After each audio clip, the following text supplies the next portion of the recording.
पाशिनवारी टाउन चमकनी की मलक स्पोर्ट्स टूर्नामेंट इफ्तिताई मैच د ZA11 او د عباس ولی 11 درمیانځ وشو. ZA11 په مقرره شپږ اولو کې 93 رنز جوړ کړ. سخاوت پکې نمایه کلاړي وو چې 50 جوړه کا او اوټ شو.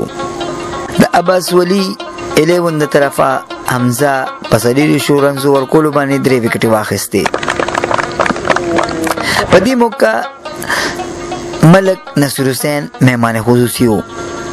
مهمان خصوصي کلاړیانو سره ملو شو او د هغې حوصله افزایي وکړه.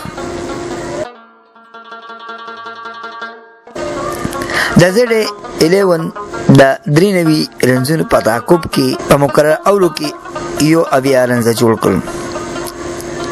ظاهر په 46 رنز باندې نمایه کلاړي پاتې شو.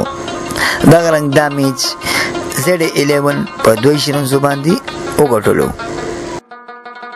دې کې 16 ټیمونه سالي او د روان 3 تاریخ لوي ان شاء الله چې دا ختم کما څوک شوقین وي هغه د ټورنمنت ایساوالي. په دا موقع د ټورنمنت منتظم ملک ګلباز خان وی چې دا ټورنمنت به یو میاشت جاری وي. نیما سوهان، چمکنی ټي وي، چمکنی.